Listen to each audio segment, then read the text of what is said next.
Y, a ver, entonces estábamos en los componentes de la silla de ruedas. Habíamos dicho que tenía un armazón, ¿no?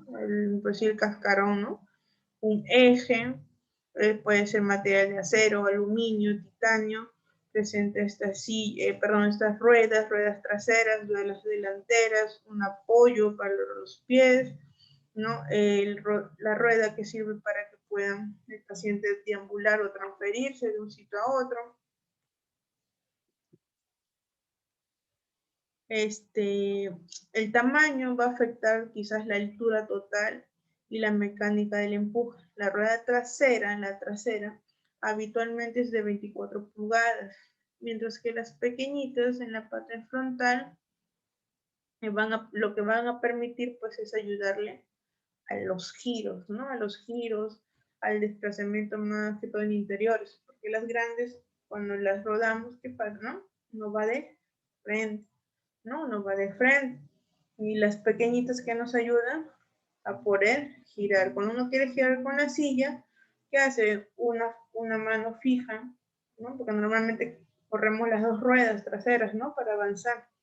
Una se queda fija y la otra nada más se gira dependiendo del lado donde tú quieras girar. Y las pequeñitas acompañan ese movimiento, ¿ya? También tiene sus frenos, ¿no? Los frenos de las sillas, el soporte, la base, la parte del soporte, pero para la persona que lo lleva, ¿no?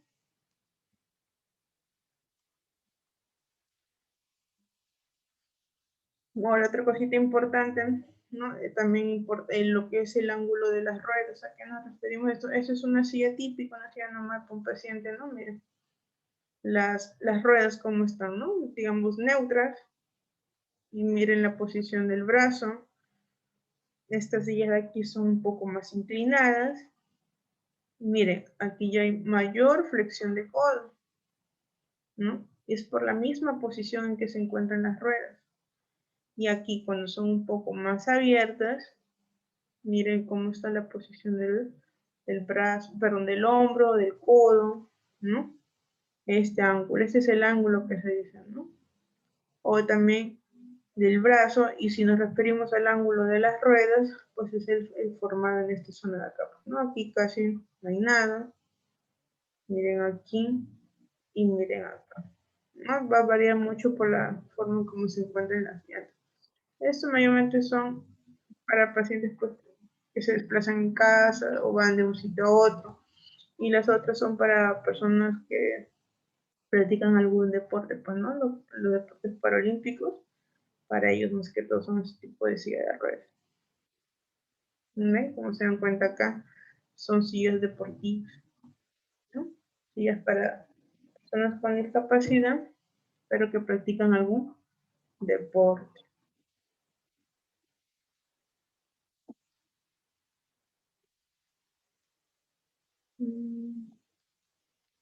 Están las sillas, las ruedas, el asiento, el respaldo.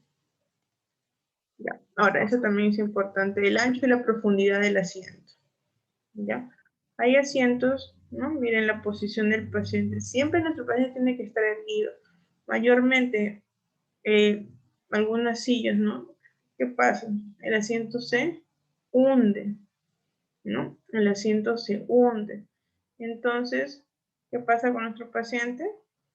¿No? La postura, ya nos están sentando sobre los glúteos, ¿no? ¿Qué pasa? Ya nos empieza a sentar más, se sientan con la lumbar, porque se sientan así, ¿no? Se sientan así nuestros pacientes. Y esa no es una buena postura, ya no es una buena forma, no es correcto, ya. Por eso también eso hay que tener mucho en cuenta, la profundidad y el ancho del asiento. Hay asientos que son más, un paciente delgadito quizás, la silla es muy ancha, el asiento es muy ancho, ¿no? Entonces eso tampoco les ayuda, no es muy favorable para ellos, ¿ya? Hay que tener mucho en cuenta todo eso. Miren, si el asiento es demasiado ancho, ¿qué pasará? Tenderá a no sentarse de manera simétrica. Miren, cómo está esa columna, cómo está ese dorso, miren los hombros, no están a la misma altura, ¿no? Como estamos sentados así de lateral, ¿no? Y eso a la larga trae problemas. Si un asiento es demasiado cortito, miren, demasiado cortito, los muslos, ¿no? Nuestras piernas, ¿no? No se van a apoyar en toda la longitud. Miren, va a haber una parte que queda al aire, ¿no? ¿Y qué va a haber? Mayor presión a nivel isquial, a nivel del isquio, ¿no? Va a haber una mayor presión en esta zona. Entonces, nuestra base del asiento debe ser más larga, que pueda, por decirlo, cubrir, ¿no? Toda la zona de la pierna que se encuentre apoyada. ¿Eh? Y miren también lo importante del respaldar, ¿ya? Esta es una postura, bueno, está sentada de manera correcta, sí, pero no le ayuda el asiento, ¿no? No le ayuda el asiento porque no están apoyados en su totalidad las piernas. Ahora, si es muy largo, miren, si es muy largo, es decir, es muy grande, si el paciente es más pequeño, ¿qué va a pasar? Va a producir una tensión en la zona poplitea, es decir, en la zona posterior de la rodilla. Entonces, y como va a sentir esa presión, esa molestia, ¿qué hace nuestro paciente? ¿Qué hace? Se desliza, pues, ¿no? Se desliza sobre la superficie, se desliza sobre el asiento y ahí pone esta postura, ¿no? Como estás así, medio apoyado, y tampoco eso es bueno, ¿ok? Es por eso que la silla debe ser de acuerdo a nuestro paciente, ¿ya? Y mira lo importante que es el asiento y la anchura del el ancho y la base del asiento. Es muy larga, es muy corta.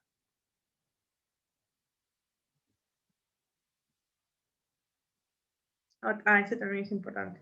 La altura del respaldo, ¿no? Como les mencionaba. En pacientes con control de tronco normal, es decir, pacientes que pueden controlar su tronco, que se pueden sentar ellos por sí mismos, ¿no? Se mide desde el plano del asiento, es decir, desde el asiento hasta el ángulo inferior del escápula. ¿Cuál es nuestro ángulo inferior de la escápula? Eso en anatomía lo saben, ¿no? Imagínense la escápula, ángulo, imagínense imagen de la escápula, ¿no? Ángulo inferior, ¿ok?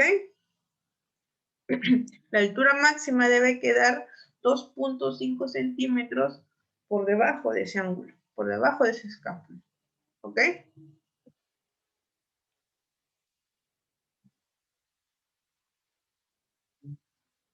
Acá nos grafica mejor eso, la altura del respaldar, ¿no? Bien. Nuestra espalda, imaginemos que acá está nuestra escápula, ¿no? 2.5 centímetros por debajo, ¿no? Cubre toda la lumbar, toda la dorsal, bueno, parte de la dorsal, ¿no?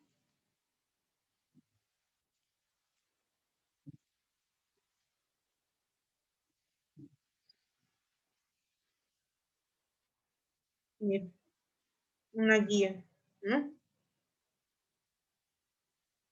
La altura del respaldo, aproximadamente de la mitad a 3/4 casi del brazo del paciente, o casi 4 o 5 dedos por debajo del hombro, ¿no? Mira, la altura del respaldo donde debe ser, ¿ya? Y cuando por ahí tengan un familiar que quieran comprar una silla de ruedas, estén muy atentos con eso. El respaldar, el asiento, ¿ya? El ancho del asiento también, ¿no? El largo también de la base del asiento, porque son cositas que a veces uno que quizás no conozca, los pasa por alto, ¿no? Y cuando nos las venden, nos dan cualquier silla que nos puede traer pues algunas consecuencias a la larga, ¿no? Hay pacientes que son tetraplégicos, cuando hablamos de tetraplejía, ¿alguien sabe tetraplejía?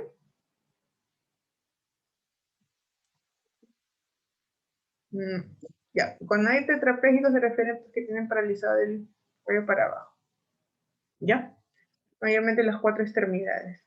Entonces, ¿qué buscan? Una silla donde haya un apoyo cefálico, es decir, un apoyo de la cabeza, como en este, ¿no? Miren, tiene su respaldar más un poquito más elevado, pero también hay un respaldar para la cabeza. ¿Ya? Entonces, por esta razón, la altura va a depender de las necesidades y del compromiso neurológico que está presentando nuestro paciente. ¿Ok? Igual, en este caso, sí tiene sus apoyapiés, pero miren, también tienen esta parte que es acolchonada para que repose lo que es la pierna. ¿Ya? Son agregados también que se pueden hacer, más que todo para los pacientes que son de tipo neurológico, con daño cerebral, problemas de que ya no van a caminar o tienen pues de la cintura para abajo completamente dañada o del cuello para abajo no hay movilidad, ¿no? Entonces en estos pacientes se les coloca este tipo de sillas, incluso algunos son con una especie de pega-pega, por así decirlo, ¿no? Pega-pega para poder sostener el tronco y no se vaya hacia adelante, ¿no? Por ahí hacia un costado, ¿no? Para ayudarles a controlar el tronco. Miss, ese tipo de sillas también se usa para parapléjicos, ¿verdad? Parapléjico, ¿qué es un parapléjico, Katia? Creo que cuando tienen la lesión entre la D5 y D6. No dependiendo del lugar, pero ¿qué es paraplegia?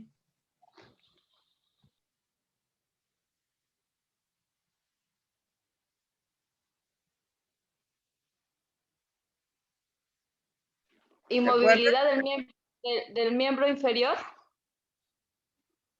Mm, sí, sí, de las partes del miembro inferior de las piernas más que todo, ¿no? Sí, Ajá. también. Sí, Miss, la pueden usar. Sí, y los dígame. que tienen lesión en lo que es D5, D6, ¿qué tipo o sea, cuál es su nombre? Por ejemplo, este parapléjico es en la C4, creo, ¿no? No, la tetrapléjico C4. Y en la D6, D5. Ya, miren, lo que pasa que miren, hay monoplejía, tetraplejía, cuadriplejía, monoplejía, ¿no? ¿Y por qué son estos términos? Porque es dependiendo cuántas partes del cuerpo tiene afectado.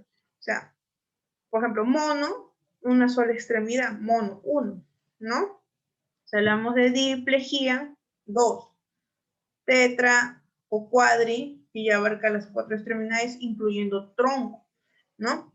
Pero si hablamos, cuando acá dice tetraplégicos altos en C4, sabemos que cuando hay lesión medular o lesión neurológica en parte cervical, ¿no? En zona alta, ¿no? De la C1, la C7, ¿no? Problemas ahí, mayormente te afecta casi todo el cuerpo, ¿ya? Cuando son a veces los problemas ya más bajos, ¿no? C7, D1, D2, por ahí, afecta miembros superiores, tronco, zona dorsal tronco. Y si hablamos de lumbar y sacra, afecta pues miembros inferiores. Eso como lo pueden buscar como dermatomas. Ya dependiendo el nivel de la lesión, ¿no? Es que te va a causar como te digo, pues los problemas en diferentes partes del cuerpo. Pero en sí, el nombre que se le conoce es esto, plejía. ¿Por qué? Porque es la pérdida. No se dice pléjico porque hay una pérdida funcional.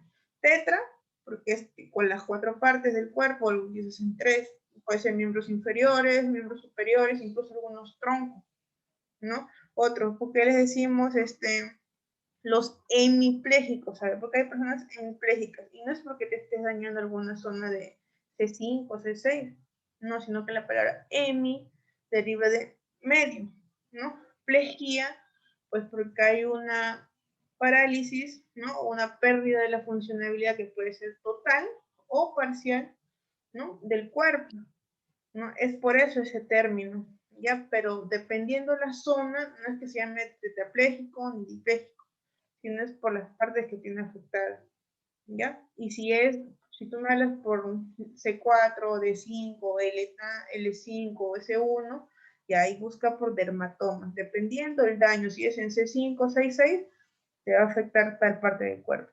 Si es zona sacra, zona lumbar bien baja, te afecta a miembros inferiores, incluso también los esfínteres.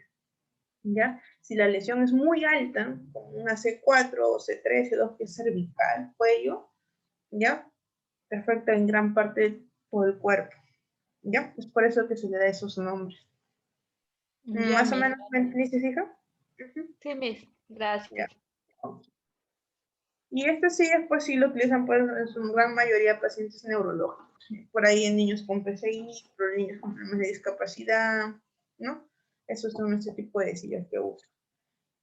Y de las otras que utilizan mayormente, pues pacientes que han tenido un accidente, ¿no? O por ahí algún hemipléjico que quizás camina, pero le cuesta un poco para trasladarlo, usan otros tipos de silla estándar, por así decirlo, ¿no? Estos son sus apoyabrazos, ¿no? El apoyabrazos también tiene que ser a la altura de nuestro paciente, ¿no? Porque a veces hay unos pacientes que sí están bien apoyaditos, pero hay otros que van así, ¿no? Están así apoyados y los hombres los tienen muy elevados. Algunos como que no llegan y ¿qué hacen? Se sientan mal, pues para poder apoyarse. Y eso también hay que considerar bastante, ¿no? Hay que considerar bastante eso. Porque recuerden, nuestro paciente o nuestro familiar, la silla de ruedas va a ser pues un medio de transporte, en pocas palabras, ¿no? En el caso de que no pueda deambular de un lado a otro. Entonces debe ser un lugar pues donde se sienta cómodo, donde no haya, donde no le cause otras dolencias, ¿no? Porque a veces pasa desapercibido eso, ¿no? El apoyabrazos, ¿no? Ya nos va a beneficiar o en qué le va a ayudarnos, igual va a apoyar el brazo, ¿no? Pero recuerda, tu paciente va a estar, o tu familiar va a estar un buen tiempo con los brazos ahí apoyados. No es por decir todo el día, ¿no?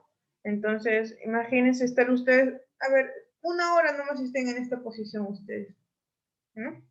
Va a doler el hombro, ¿no? Duele el hombro, molesta el brazo.